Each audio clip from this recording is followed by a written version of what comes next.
নমস্কার বন্ধুরা, সুরালয় ডেলি ব্লগে আপনাদের সকলকে জানাই স্বাগত। আজকে আমাদের সিকিম ভ্রমণের শেষ দিন। গতকাল বিকেলবেলা আমরা রাবাংলায় এসে পৌঁছেছি। তো আমাদের হোটেলের খুব কাছেই অবস্থিত রাবাংলার বিখ্যাত পর্যটন কেন্দ্র বুদ্ধা পার্ক। তো সেখানে কালকে আমরা আসতে পারিনি, কারণ আপনারা ভিডিওয়ে দেখেছেন প্রচণ্ড পরিমাণে ওয়েদার খারাপ হয়ে গিয়েছিল। তাই কালকে পার্ক বন্ধ হয়ে গিয়েছিল, তাই আমরা সেটা দেখতে পাইনি। আর খোলা থাকলেও ঢোকা যেত না, যা অবস্থা ছিল দেখাই যাচ্ছিল না চারপাশে কিছু। তাই আজকে সকালবেলা প্রথমে আমরা যাব বুদ্ধা পার্ক, তারপর ওখান থেকে যাব আমরা টি গার্ডেন, তারপর চারধাম, আর তারপর শিলিগুড়ি জাংশন থেকে আমাদের সন্ধ্যা 8:20 নাগাদ আছে মেল। এখন বাজে ভোর 5:15। ঘুমটা ভাঙতেই উঠে আগে ব্যালকনিটা এসে দাঁড়ালাম। ঠান্ডা ঠান্ডা বেশ ভালো লাগছে, আর চারদিক এখনও কিন্তু মেঘাচ্ছন্ন, বৃষ্টিও অল্প স্বল্প পড়ছে। আর এই হচ্ছে আমার গাছেরা, যারা কাল সারা রাত এখানে বালতির জলে ডুবে বসেছিল। আর এই দেখুন, সকাল হতেই তো আমাদের এক দাদা আমাদের সকলকে ডেকে ডেকে তুলেছে, তাড়াতাড়ি ওঠ, কাঞ্চনজঙ্ঘাকে দেখা যাচ্ছে। সব ঘরে গিয়ে ডেকে এনেছে। আমাদের ঘরটা যেহেতু পূর্ব দিকে, তাই ওদিকে রোদ দেখা যাবে, পাহাড় দেখা যাবে, কিন্তু কাঞ্চনজঙ্ঘা দেখা যাবে না। এটা দেখা যাবে পশ্চিম দিকের ঘরগুলো থেকে। আর ওই দেখা যাচ্ছে বুদ্ধা পার্ক, ওখানেই আমরা একটু পরেই বেরোবো। এখন সকাল 7:15 বাজে, আর আমাদের হোটেলের কাছে মেঘটা কেটেছে। কি দারুণ লাগছে চারদিকটা। যদিও সূর্যদেব এদিকেই আছে বলে সব কিছু কালো কালো লাগছে, কিন্তু মিঠের রোদটা বেশ সুন্দর লাগছে।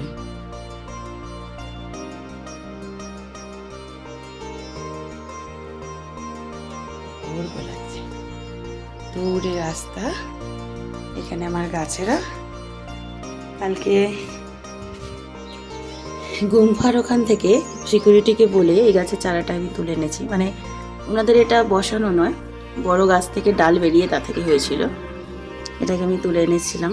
এই সুরটা একটু নলমে গিয়েছিল, তারপর অনেকটা সময় গাড়িতে থাকার জন্য আমি এখানে জল দিয়ে বসিয়ে রেখেছিলাম ব্যালকনিতে, ফাঁকা জায়গায়। গাছটা কি সুন্দর তরতাজা হয়ে গেছে।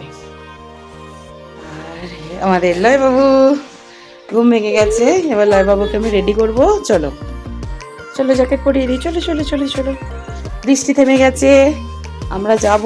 এদিকে আমাদের সবকিছু এবার গোছ গাছ হচ্ছে, সুরবাবু বসে আছে। আমরা সকলে রেডি হয়ে বেরিয়ে পড়েছি বুদ্ধাস প্যাগোডা দেখতে। এই হচ্ছে আমাদের হোটেল ত্রিকায়া রিট্রিট, তাই না নামটা? ত্রিকায়া retreat, and that's the view. আগের দিন যেহেতু আমাদের বুদ্ধা পার্কটা দেখা হয়নি, তাই আমাদের টার্গেট ছিল যে এখানে 8টার সময় গেট খোলে, তাই আমরা সকালবেলায় আগে উঠে চাটা খেয়ে এখানে চলে যাব 8টার সময়। 8টা থেকে 9টা 1 ঘন্টায় পার্কটাকে ঘুরে সেখান থেকে এসে মানে 9:30 কি 10টার মধ্যে আমরা একদম এখানে ব্রেকফাস্ট করে আমাদের গাড়ি নিয়ে মালপত্র নিয়ে বেরিয়ে যাব। কারণ রাস্তায় আরও 2টো পয়েন্ট থাকবে, একটা হচ্ছে টি গার্ডেন আর একটা হচ্ছে চারধাম। সেগুলো দেখতে টাইম লাগবে, তো সেগুলো দেখে আমরা চলে যাব একেবারে আমাদের শিলিগুড়ি স্টেশনের উদ্দেশ্যে। কিন্তু এখানে আসার পর দেখা গেল যে এখানে 8টায় নয় 9টার সময় গেট খোলে। তো প্ল্যানিং হয়ে গেল গন্ডগোল। তো আমরা ঠিক করলাম, ঠিক আছে একটা হেঁটে যখন আমরা একটু এসেছি তখন উপর থেকে একটু দেখে নিই, তারপর আমরা আবার হোটেলে চলে যাব। গিয়ে ব্রেকফাস্ট করে সমস্ত কিছু একেবারে ফাইনাল প্যাকিং করে ব্যাগপত্র নিচে নামিয়ে আমরা চলে আসব। কারণ আমাদের সুরজিৎদা থাকবে, সে ওখানে সকলের লাগেজগুলো গাড়িতে ঠিকঠাক তুলে দেবে। এই হচ্ছে পার্কটা, বিশাল বড় এরিয়া নিয়ে। আর ওই উপরে দেখা যায় আমাদের হোটেল। আমাদের হোটেলটা চল উপরে।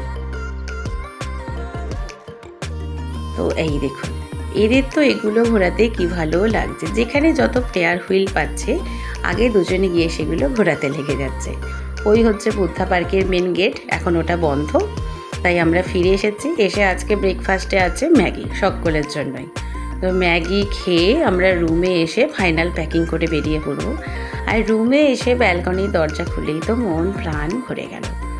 এখন বাজে মোটামুটি 8:45, আর পুরো এদিকের মেঘটা কেটে গেছে, ঝকঝকে রোদ উঠে গেছে। ওহ, আর এখানে ছবিগুলোও উঠেছে ভীষণই সুন্দর। মানে সকালবেলা ঘুম থেকে উঠে এরকম একটা ব্যালকনিতে দাঁড়ালে তো সত্যি মন প্রাণ ভরেই যাবে। এরপর আমরা চলে এসেছি আবার বুদ্ধা পার্কে। গেট খুলে গেছে, ওদিকে টিকিট কাউন্টারে সুর আর লয়ের বাপি টিকিট কাটতে চলে গেছে।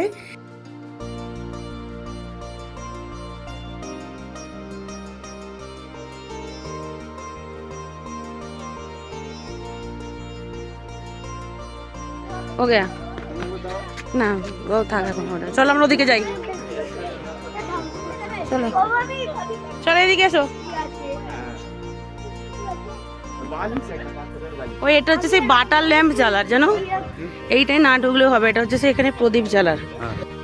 তো এবার আস্তে আস্তে ঘুরে ঘুরে আগে নিচে নামতে হবে, তারপর আবার ঘুরে ঘুরে উপর দিকে উঠতে হবে, অনেকগুলো সিঁড়ি বেয়ে। এদিকে দাঁড়িয়ে যেখানে সেখানে একটু আধটু ছবি তুলে নেওয়া হচ্ছে, মানে ভালো একটু জায়গা দেখলে রেখে দেখুন না। ওকে বলেছি জলে পা দিবি না, ও প্যান্টটাকে তুলে তুলে চলেছে। ও ভেবেছে হয়তো প্যান্ট ভিজবে বলে বলেছি।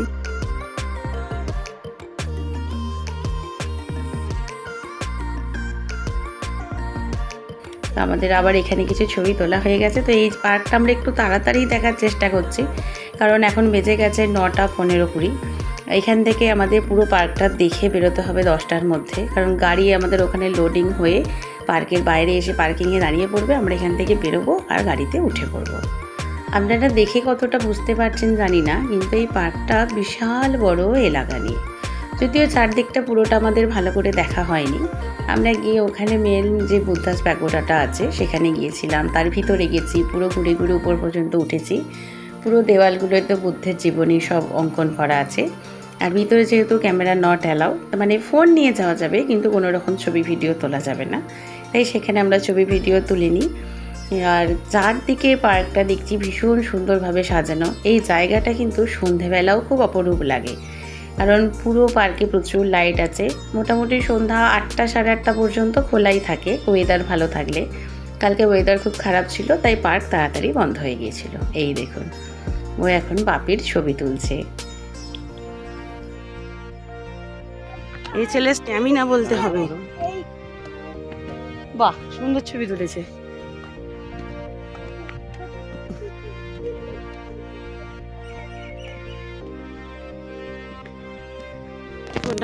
আস্তে আস্তে আস্তে কথা বল, আস্তে আস্তে এসে গেছে একেবারে বুদ্ধের সামনে।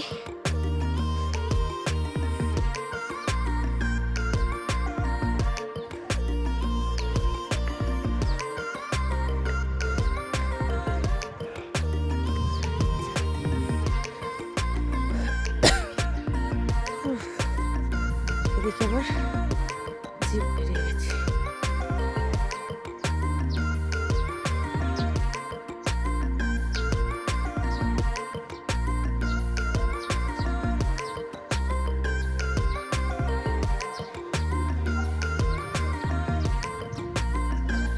দাঁড়াও, যাবো।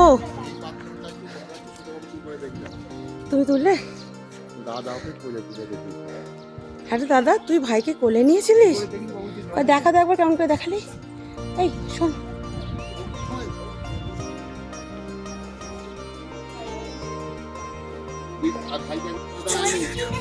তাড়াতাড়ি ক্যামেরা রেডি করো। ওরে বাপরে, ভালো করে তুমি ছবিটা তোলো। তুই এরম ভাবে ভাইকে দেখিয়েছিস? এবার দেখেছি।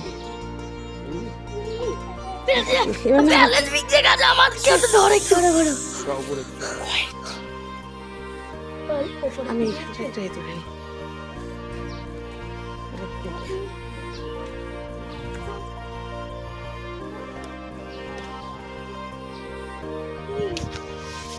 এই দেখুন, এই জায়গাটা থেকে আমরা এবার নামছি নিচের দিকে। ওদিকে তখন ফোয়ারাটা চলছিল না। ওই দেখি, হ্যালো গাইস, ওই দিকে, ওইখান থেকে মনে হয় ওইদিকে ভিউ পয়েন্টটা খুব সুন্দর, কিন্তু কিভাবে মেঘটা আসছে দেখো বাবু, ধোঁয়ার মতো। ও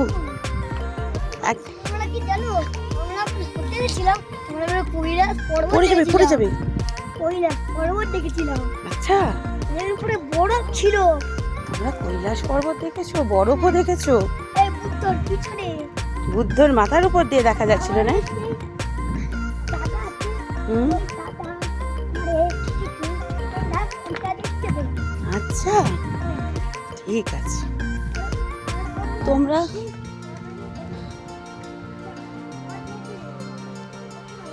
ওই কৈলাস পর্বতে ট্রেকিং করে। ওরে বাপরে 8 বছরে তো মনে হয় কৈলাস পর্বতে যেতে দেবে না। ঠিক আছে তোমরা পরেই যাবে, তুমি একটু প্যান্ট দুটো তুলে নাও।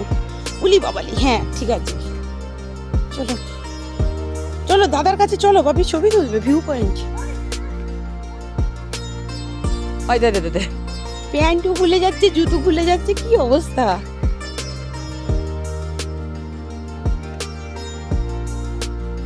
এই দেখুন ওদিকে ফটোশুট চলছে, বাপির বান্ধবীরা এখন ওদের ছবি তুলছে।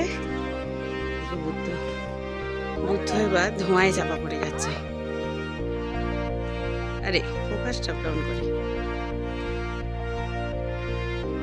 ভীষণ সুন্দর লাগছে।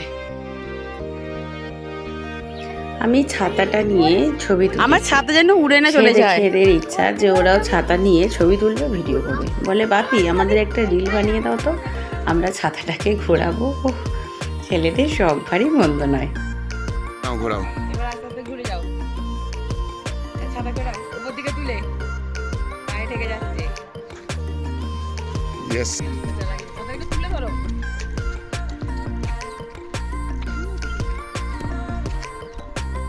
রেডি। রেডি স্টাডি গো। নাও ঘোরো। তুলো ছাতাটা এবার তোলো, ফটোতে ফটোতে তুলে ফেলো, মাথার কাছে তুলে ফেলো উপর দিকে।